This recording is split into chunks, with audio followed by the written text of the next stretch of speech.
विश्व वसुंधरा को सम्यक तत्व का सत्याद्भुत धन क्या है?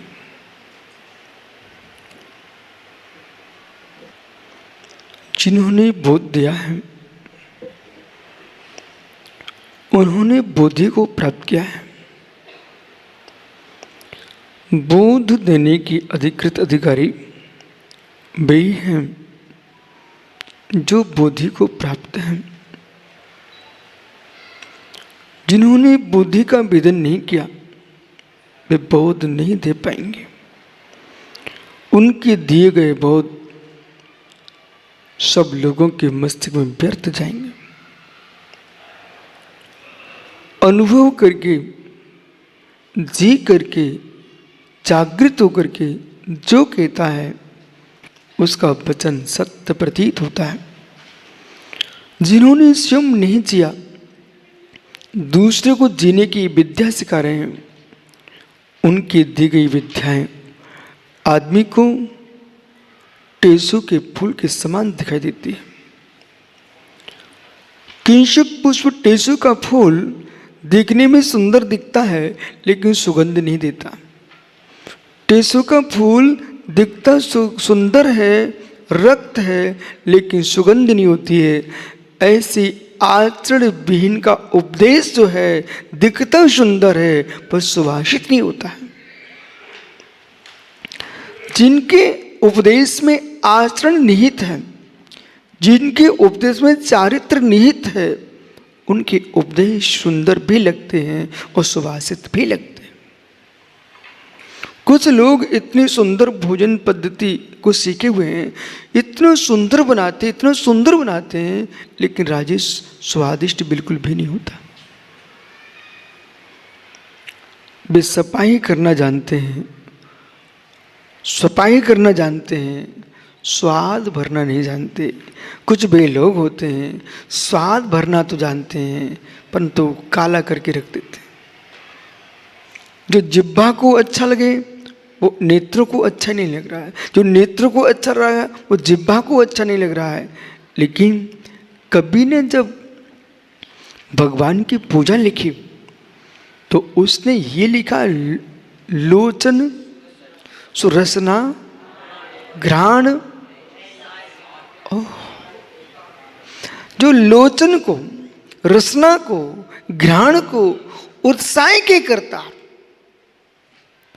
जो वस्तु नेत्रों को भी सुंदर लगे, रस घ्राण को भी सुगंध दे, रसना को भी रसित करे, ऐसा द्रव्य प्रभु के चरणों में लेके आया है भव्य प्राणी। ऐसे ज्ञानियों जिनका उपदेश लोचन को भी अच्छा लगे, रसना को भी अच्छा लगे, ज्ञानियों घ्राण को भी अच्छा लगे, संपूर्ण अंग अंग को उत्साहित कर दे, उसका नाम है जिन प्रवचन। वे जिनदेव वर्धमान स्वामी नाथ पुत्र, वे जिनदेव वर्धमान स्वामी नाथ पुत्र, जिनकी सभा में लोचन को भी अच्छी लगती थी,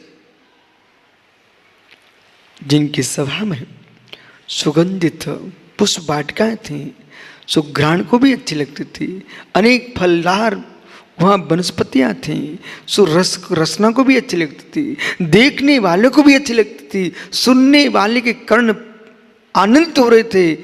ऐसे प्रभु की समोषण भूमि जहाँ पर आनंद ही आनंद था। विश्वास मानिए, यदि आपसे कहा जाए सूखे स्थान पर वो ऐसे लोग बिठाए जाएं जो चेहरा एकदम ऐसे कर लें जैसे आज ऊपर जा रहे हो, या फिर धनुष बाण चला रहे हो, ऐसा चेहरा किए बैठे हो, और जो सभा है वो रो रही हो।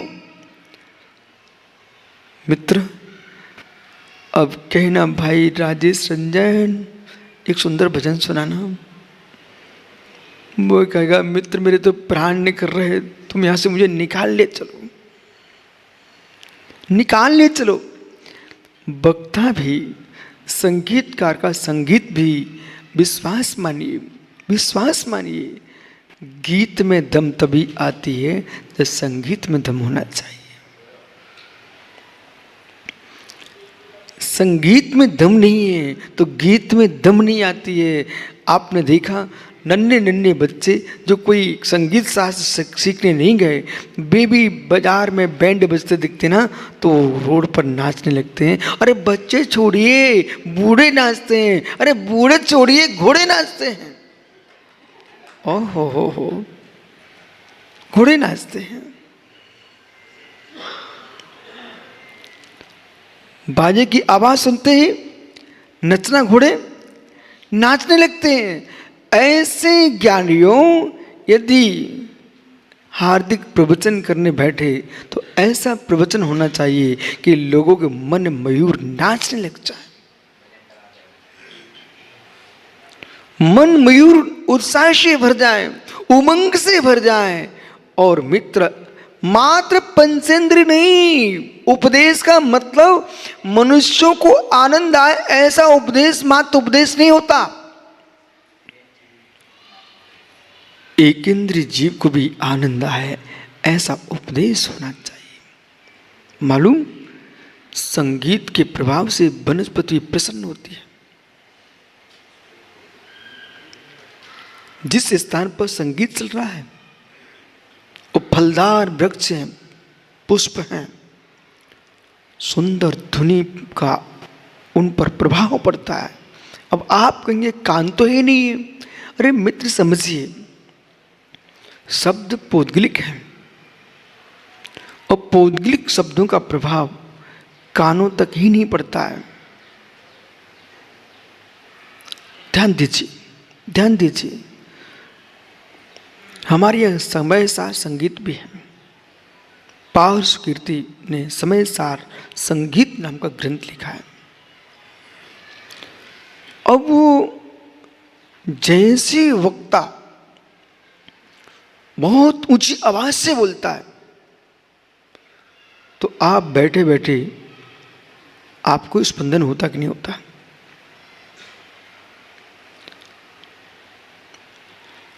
अचानक बादल गरजे, वज्रपात हुआ, आदमी कब जाता है।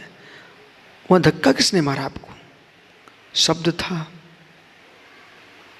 कर्ण इंद्रिय को ही शब्द ने प्रभावित नहीं किया, सर्वांग को कंपित कर दिया, स्पंदन हुआ है। ऐसे ही एक इंद्रिय वनस्पति, ध्यान दो, जो अपने घर के बगीचों को भी फल फूल से लदा देखना चाहते हैं, उन्हें वहां पर भी महामंत्र का पाठ करना चाहिए। श्री मूलाचार्य से मैं बोल रहा हूं। मित्र, जैसे आपने गौशाला में मशीन लगा के रखी है, आपको बोध होना जब आपके यहाँ पंचकणक होते हैं, कोई मांगलिक काम होता है, गेट पर प्राचीन काल में मंदिरों पर एक नगाड़ा बजाता रहता था और एक शहनाई बजाता रहता। तो जो शहनाई की धुनी है पूरे क्षेत्र को मंगलमय किए हैं। जहां जहां तो उसकी आवाज जा रही है। आज ये बाजे है कि कनफोड़ा यंत्र है, डीजे। हृदयघात हो रहे हैं लोगों के, बुद्धि भ्रष्ट हो रही है लोगों की। इसलिए राजेश, जब मधुर संगीत चला, शहनाई बजी, अंदर अंदर एक गुंजन चल रहा, गुंजन चल रहा है। आवाज आनंद नहीं दे रही है। जैसे फल इतना बड़ा होता है उसमें स्वाद नहीं है। फल के आकार को मत देखो, फल के रस में आनंद है।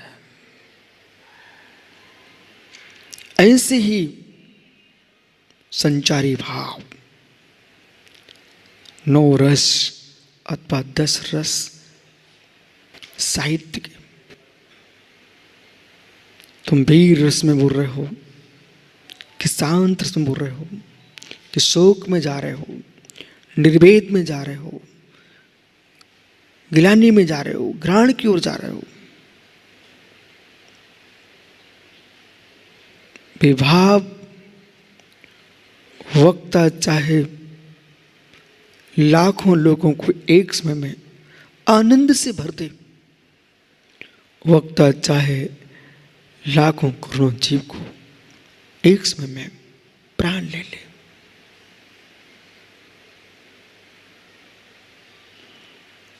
जो वनस्पति के ऊपर संगीत का प्रभाव पड़ रहा है, जहां आपने मशीन लगाई नमोकार मंत्र की, अच्छी बात है, लेकिन कहीं मेरी समाधि हो रही हो तो राजेश मशीन मत लगाना। बोले क्यों? मतलब अब आपको इतना भी समय नहीं मिलेगा कि अपने गुरु को नमोकार भी सुना पाओगे। आप मशीन लगा दोगे और प्रभु के अभिषेक का समय आएगा तो नल की टोटी में सटक लगा जाओगे और प्रभु का अभिषेक होता रहेगा। तो पूजा कैसे होगी? वो टैप लगा देंगे, द्रव्य कैसे चढ़ेंगे? तो आजकल रिमोट का कंट्रोल और वही रोबोट बड़े बड़े काम करके आ जाते हैं, वो खड़ा कर देंगे पुतला। ओहो, तो प्राण निकालने के लिए भी लाओगे किसी को? हे मित्र, हे मित्र, मशीन ध्वनि दे सकता है, मशीन ध्वनि दे सकता है, मशीन आवाज दे सकता है, मशीन शब्द दे सकती है, पर मशीन संवेदनाएं नहीं दे सकती। इसलिए सुब्रत सागर जी, मशीन मत लगाना। दया हो तो नमोकार सुना देना, नहीं हो तो खाली छोड़ देना, लेकिन मशीन मत लगाना। बोले क्यों? अंतर समझना। मशीन के जो आवाज है, आजकल मंदिरों में नगाड़े आ गए मशीन वाले, इलेक्ट्रिक बराबर, उन्हीं की जो धुनी है उसे सुनना आप, और फिर जो नगाड़ा एक सामान पुरुष बजा रहा है उसकी धुनी सुनना। मिठास किसमें है? मिठास किसमें है? मीठी आवाज वो लोही लंगड़ के नगाड़ों में नहीं है, मीठी आवाज तो नगाड़े में ही है। ऐसे ज्ञानियों मशीनों में संवेदना की अनुभूति नहीं है। नमोकार सुनाने वाला संवेदना से भरा होगा, उसके भाव होंगे। मित्र, मित्र, गर्मी से बच्चे जन्म नहीं ले रहे हैं, मुर्गी के ओज से अंडे में चूजे पल रहे हैं। तापमान मात्र काम नहीं कर रहा है, उसकी मां की आत्मा की अनुभूति भी काम कर रही है। आज की माताएं बच्चों से दूर क्यों हो रही हैं? बच्चे इनकी सुनते नहीं है, बिल्कुल नहीं सुनना चाहते, क्योंकि इन माताओं ने शीशी का दूध पिलाया है, कठोर मायाचारी का दूध पिलाया है। एक बच्चे को मैंने देखा भी फापाड़ी में, उसके मुख में एक निपल डाल दिए। कम से कम पहले जो निपलें आती थी बच्चों को, उसमें मधुर रस भरा रहता था, आज उसमें कुछ भी नहीं था, शुद्ध झूठी मायाचारी की निपल वो उसके मुख में दे दिए। प्लास्टिक की थी, वो बेचारा चूस रहा है, चुप होगा, चूस रहा है, कुछ भी नहीं आ रहा है। आज माता पिता रोने की आवाज़ से पीड़ित होकर के बच्चों के साथ छल कपट कर रहे हैं। वो सोचता दूध है, और उससे स्वास्थ्य भी खराब होगा बच्चे का, क्योंकि प्लास्टिक तो मुख में दिए घंटों घंटों, रबड़ मुख में दिए हो घंटों घंटों बच्चे के। जब रबड़ के जूते पहनने वालों के जब पैर खराब हो सकते हैं, तो मुख में रबड़ बच्चों के मुख में दबी होगी, उसके मुख के अंदर की हालत क्या होगी?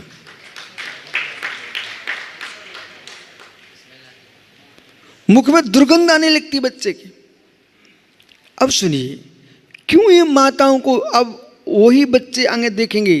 क्योंकि आपने दूध तो पिलाया, पेट तो भरवाया, शीशी के माध्यम से पेट तो भरवाया, पर प्रेम नहीं भर पाई हो मां। तुमने कठोर शीशी पिलाई थी।